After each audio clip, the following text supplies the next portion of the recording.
जो लड़कियों को डकैत पकड़ ले जाते थे, फिर वो बंदूक कैसे चलाना सीखते थे। तो 18 साल सीमा जी बीहड़ में रही हैं और उन 18 वर्षों में न जाने कितनी गोलियां इन्होंने दागी होंगी।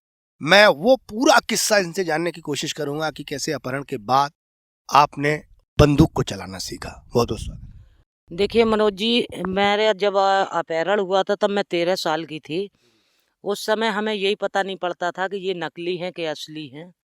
हाँ जी, तो हम तो ये समझते थे कि ऐसी होंगी, क्योंकि उस समय पे जब हमारा अपहरण हुआ था, हमारे गांव में हमें खूब सुर्त है कि 2 बंदूकें थीं। एक कन्हैया लाल लोहार पे और एक ठाकुरन पे। बंदूकें उस समय होती कैसी? तो उस समय गजहू बंदूक हुआ करती थी हमारे गांव में 2। उसके बाद में जब हमारा अपहरण हुआ था तो उस टाइम पे हमें गजहू बंदूक तो कोई गैंग के अंदर दिखानी नहीं। उसमें 3 नॉट 3 थी जो पुलिस वाली होती हैं। तो उस टाइम पे हम नहीं जानते थे कौन 3 नॉट 3 है, कौन 315 है, कौन 355 है, कौन सेमी है। इसका हमें कोई अनुभव नहीं था। और 2 नार की भी थी बंदूक। दो दो नली वाली दुनाला। हाँ, जो दुनाला होता 12 बोर वाला। तो ये बंदूकें थी। तो उस टाइम पे जब हमारा अपहरण करके ले गए और हमारे घर वाले जब चिल्लाने तो गोलियां चलाते हुए वचलाहे चले गए। उसके बाद में जब जंगल में हमें रखा गया तो हम बराबर रोते रहे, कहते रहे कि चले हम घर जाएंगे, हम नहीं रहेंगे। तो एक धमकाने के अलावा कुछ नहीं हुआ। 2-3 दाएं हमारी पुलिस मुठभेड़ हमारे सामने हुई। तो सबसे पहले हमें एक पकड़ा जाता था, एक लड़का हमें पकड़ के भगाता था। हाँ, कहीं ये भाग ना जाए। तो पहले हमारा हाथ एक लड़का पकड़ता था और हमें साथ ही साथ भगाते थे। जब काफ़ी दिन हो गए, 2-3 सालें हो गईं, ऐसा ही होता रहा। 2-3 साल बिल्कुल हमें बंदूक दी नहीं गई। ना हमसे कहा गया बंदूक दें, क्योंकि हम उस टाइम ना ही करते रहे। करने के बाद में जब काफ़ी समय हो गया। नहीं तो 2-3 साल के बीच उस समय फायरिंग पुलिस से हो चुकी थी कई बार। हाँ, कईयकदा लालाराम की मुठभेड़ कईयकदाएँ पूरे गैंग की हो चुकी थी। तो लालाराम, कुस्मा नायन और 3-4 लोग थे, मुखमल सिंह, लाखन सिंह जो एक लड़का था लोधियन का। तो ये लोग गोली चलाते थे, लेकिन हमें नहीं बंदूक दी जाती। तो हमारा एक लड़का जैसे पकड़ का हाथ पकड़ के कनो भगाते थे, उसी नकल से भगाते थे कहीं। और लालाराम की ये ख्वाहिश रहती थी कहीं ये भाग ना जाए, ये रहता था। मनोज जी, जब मैं इस दुनिया में आए हैं, जब हमारे गांव का केवट मिला है। गांव के केवट बोला, जो मल्लाह होता है, कि बुआ तुम्हारे जब हमने पूछा कि तुम अदनूर नगर के हो गया। हाँ।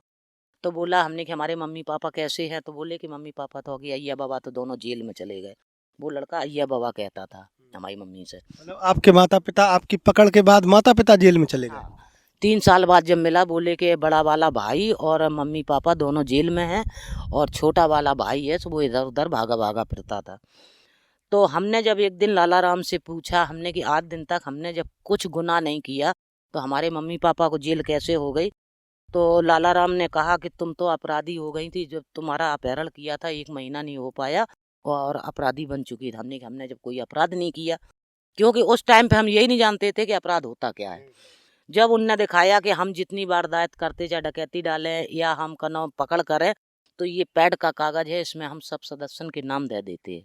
और आप तो एक लेडीज हो तो आप तो बहुत जल्दी हाईलाइट होती हैं।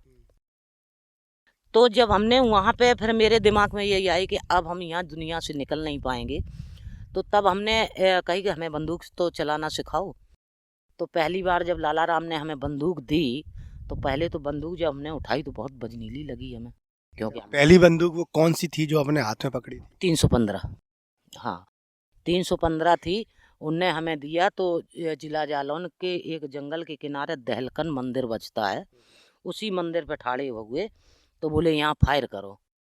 तो हमने कि हमें नहीं फायर कर पाए, ये बहुत भारी है। तो वहाँ पे उनने जब बंदूक दी तो लालाराम ने हाथ से पकड़ी, वहाँ फायर कराया। तो मनोज जी, एक हाथ से लालाराम बट पकड़े थे। हो सकता पहला फायर करा तो हो सकता कि हम छोड़ देते बंदूक, क्योंकि जब नाल से गोली चलती है तो झटका लगता है। लेकिन 12 बोर में सबसे ज़्यादा लगता जो वो गजहू बंदूक होती, उसमें झटका बहुत ज़्यादा लगता।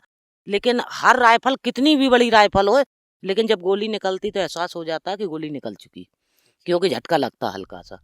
तो वहाँ पे उनने हमें 5 फायर करवाए। अच्छा, पहली बार में आपने 5 फायर किए। हाँ, 5 ही कारतूस आते हैं कनो 315 में। 5 कारतूस वही मंदिर पे करवा के बस चले गए।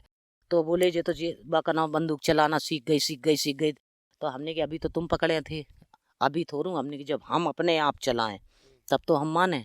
तो बोले कुछ देर लेके चलो। तो मनोज जी हम लेके बंदूक जब राइफल चलते थे, जब चलते चलते हम थक जाए तो हम बंदूक दूसरे को दे देते थे, क्यों हमें भारी लगती थी। लेकिन धीरे धीरे धीरे महीना खांड प्रैक्टिस करा, फिर आदत पड़ गई। तो फिर बराबर, फिर तो उठते बैठते अगर टॉयलेट करन भी जा रहे हैं, लैट्रिन जा रहे, तब भी राइफल हाथ में। ये गैंग लीडर की ख्वाहिश होती है कि आप अगर लैट्रिन को जा रहे तो राइफल साथ में लेके जाओ। हो सकता आप लैट्रिन करन जाओ, इधर हमारी पुलिस में मुठभेड़ हो जाए, तो वहां से तुम भाग के कैसे आओगी, तो वहां से गोली तो चला लोगी। तो मतलब बंदूक जो है आप डर की वजह से रखने लगे कि शौक लग नहीं। गया बंदूक का, कि अब शौक अच्छा लगने लगा बंदूक? नहीं नहीं, मेरे को अच्छा तो कभी नहीं लगा है, लेकिन एक डर के वजह से ये कहते थे, फिर हमारे दिमाग में ये गूंजता था कि ये सब जने तो हाथ में बंदूक है, ये तो गोली चला के भाग जाते हैं, और मेरे हाथ में तो कुछ नहीं रहता, तो पुलिस की गोली हम ही को लगी है, हम पुलिस वाले को कैसे मारेंगे। तो इस वजह से मैंने राइफल पकड़ी वहाँ पर। और राइफल जब पकड़ी, फिर तो धीरे धीरे मैं वहाँ पर 18 सालें रहे। फिर तो धीरे धीरे जब पकड़ना सीख लिया, चलाना सीखा, उसके बाद में ये लगे कि अब जितनी राइफल है हम सबको चलाना सीख लें। अच्छा। हाँ जी। तो मैंने सबको ट्राई करी। फिर तो जब मनोज जी, जब हमें कहीं नहीं जाती कि जो आदमी जिस ढल जाता है जिस चीज में, फिर तो ये लगता है कि हमारे लिए खिलौना से हो गए थे। जो सेमी होती है, जो आपने देखा हो क्या ना, उसमें 8 कारतूसों का चैम्बर लगता है, चार्जा आता सीधा चार्जा लगता है, और जरा सा हाथ चूक गया अगर उसको नहीं पकड़ा तो सीधा अंगूठा चला जाएगा, इतना खतरनाक सेमी होती है। तो एक दाएं लड़कन ने उसमें घृत कुमारी तेल डाल दिया, तो एक लड़का बोला कि एक सेमी रिपीटर नहीं देती है। तो मनोज जी ये लगा, उस टाइम में हमारी थोड़ी तबीयत खराब हो गई, तो हम दवा लेने चले गए थे। जब लौट के आया, लड़का बोला कि कहना हम 3-4 दिन में आए, बोले एक सेमी रिपीटर नहीं देती। तो उस टाइम पे ये लगा कि जाने तो बहुत बड़ी बात कह दे। तो हमें ये लगा कि कितने जल्दी शाम हो, किसी गांव में हम जाएं तो हमें मिट्टी का तेल या पेट्रोल मिल जाए, तो हम राइफल को धो दें।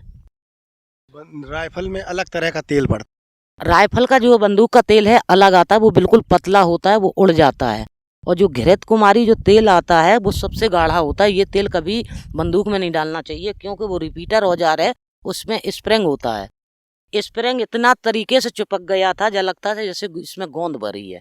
फिर उसको हमने मिट्टी के तेल से और तुम्हारे पेट्रोल से धोया। अब ये इंतजार रहे कि शाम कैसे हो, जो इसको हम शाम के रिपीटर हम देख लें, क्योंकि दिन में फायर कर नहीं सकते हैं। गैंग लीडर आता तो हड़काता फिर आप? नहीं, गैंग लीडर मौके पे था। गैंग लीडर को यही दिमाग नहीं आया, लालाराम थे, कि हम इसको राइफल को धुलाए दें में, और इसको तो रिपीटर चालू हो जाए। तो उनने ये सोचा कि हो सकता, क्योंकि लालाराम अधिकार कर्ज के वो सेमी नहीं रखते थे, वो 303 रखते थे, जो पुलिस वाली 303 होती है, उसको वो वही पसंद थी। फिर उसके बाद में जब हमने शाम के, जब राइफल को, जब शाम हो गई 8-9 बज गए, फिर हम वहाँ जंगल से निकले, दूसरे गांव में गए, तो गांव के किनारे हमने 3-4 फायर करे जाके, तो रिपीटर चलने लगा। सेमी को इतना अभ्यास पड़ गया था 18 साल के बीच में, कि पूरा सेमी 5 मिनट के अंदर में खोल के, और 5 ही मिनट के अंदर भीतर ही भीतर हम पूरा जोड़ के फायर कर देते थे। इतनी स्पीड बढ़ गई थी रहते रहते। ऐसे हमने राइफल चलाना सीखा है।